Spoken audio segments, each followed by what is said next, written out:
We're halfway through the 12 days of Zebra BI report makeover. Hooray! And we're going to be tackling finance again today, more specifically this financial report for management.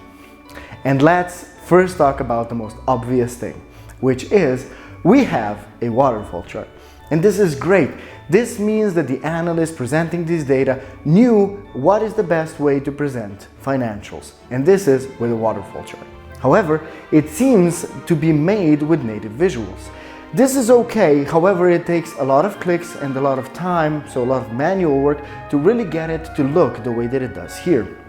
If you'd like to learn more about that, you can check out this video.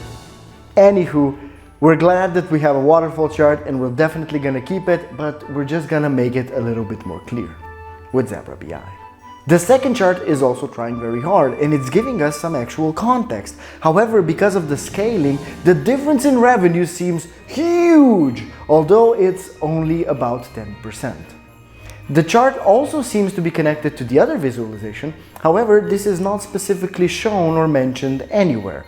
So what I think we can do is we can visualize the Zebra BI chart and try to add even more context and a little bit more clarity.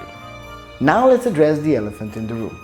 Although this company uses red as its primary color, as we can see from the logo, and the visualizations are still kind of readable, I would advise you to stay away from using any type of strongly saturated colors in reporting, especially reds and greens, unless you're trying to show variances. Remember that standardization kept up through the entire presentation, or better yet, throughout the entire catalog of reports of a company is the key to keeping reports insightful and clear.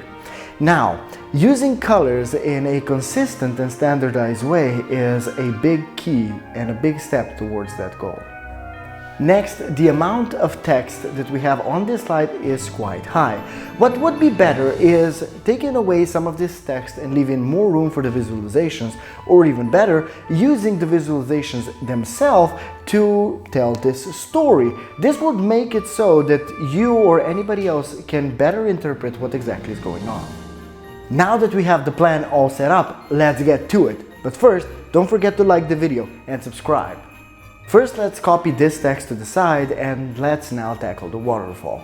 So let's add to it some context by comparing the numbers to plan, because we see that we have this data available from the other chart.